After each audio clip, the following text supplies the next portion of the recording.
세상은 초강대국인 미국의 움직임이 매우 중요합니다.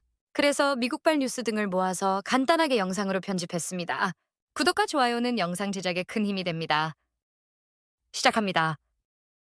혹시 뉴스를 보다 보면 세상이 완전히 다른 두 가지 이야기를 동시에 하는 것 같다는 느낌 받은 적 없으신가요? 2025년 9월 10일 바로 그 하루가 그랬습니다. 언뜻 보면 전혀 상관없어 보이는 이 뉴스들 속에 사실 우리 시대를 꿰뚫는 어떤 거대한 흐름이 숨어 있거든요. 오늘 그 실체를 한번 파헤쳐 보겠습니다. 이날 나온 주요 뉴스들은요, 정말이지 서로 다른 두 개의 현실을 우리 눈앞에 딱 펼쳐놓는 것 같았어요. 한쪽에서는 뭐랄까 소비자의 즐거움, 아주 멋진 색이기, 미래적인 편리함 같은 것들에 대한 이야기가 있었죠. 그런데 바로 그 이면에서는 어마어마한 규모의 억압과 감시에 대한 이야기가 펼쳐지고 있었습니다. 아니, 어떻게 이 두 이야기가 같은 날에 공존할 수 있었을까요? 자, 그래서 오늘 살펴볼 첫 번째 주제는 바로 오늘의 모순입니다. 이 팽팽한 긴장감 속에 있는 세계를 한번 들여다보죠. 그 중에서도 가장 먼저 볼 건 바로 기술의 두 얼굴입니다. 과연 우리에게 편리함을 줬을까요? 아니면 통제의 도구가 됐을까요? 한편에서는 애플이 정말 얇고 가벼운 아이폰 에어를 공개하면서 사람들을 열광시켰습니다. 그런데 바로 그날 다른 한편에서는 AP통신이 충격적인 보도를 내놨죠. 미국의 기술이 중국에 얼마나 거대한 감시 국가를 만들어냈는지에 대한 폭로였습니다. 진짜 놀라운 건 이거예요.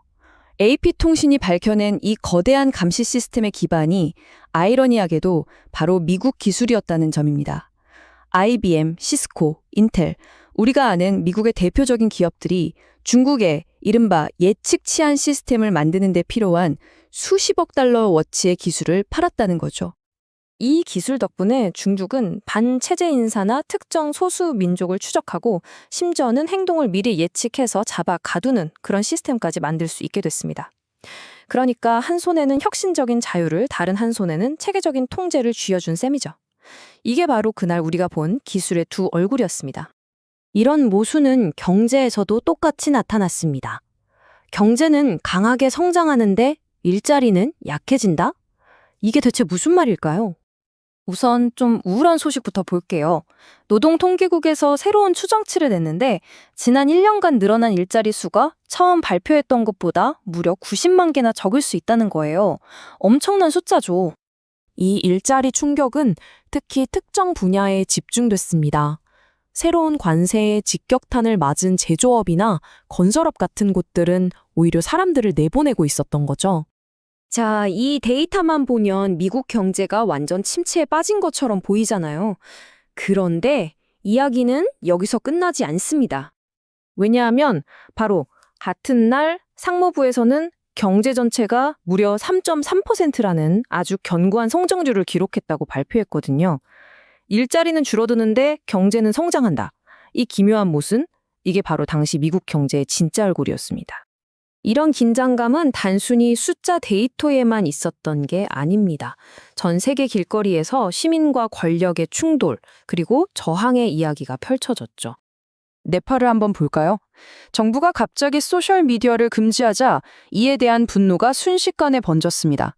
부패와 기회 부족에 분노한 청년들이 주도한 대규모 시위로 번졌고 결국 총리가 사임하는 데까지 이르렀죠.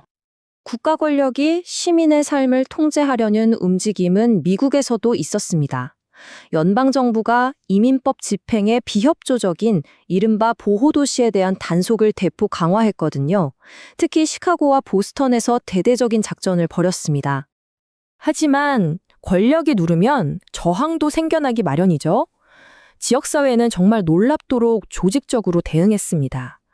로스앤젤레스에서는 일용직 노동자와 활동가들이 힘을 합쳐서요, 급식을 피하기 위한 아주 정교하고 독창적인 경보 시스템을 만들어냈습니다. 이런 사건들이 다 따로따로 일어난 게 아닙니다. 그날 있었던 다른 뉴스들을 쭉 연결해 보면 세계가 얼마나 불안정한 상태였는지 한눈에 보입니다.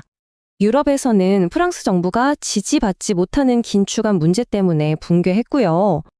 중동에서는 이스라엘이 가자시티의 전면 대피를 명령하면서 긴장이 그야말로 최고조에 달했습니다.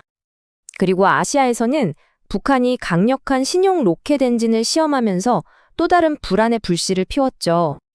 자, 이 모든 걸 종합하면 어떤 그림이 보일까요? 단 하루라는 시간 속에서 우리는 연결과 통제, 성장과 쇠퇴, 저항과 권력이라는 이 거대한 힘들이 서로를 어떻게 밀고 당기는지를 생생하게 목격한 겁니다. 이건 단순히 뉴스를 이해하는 문제를 넘어서는 질문입니다.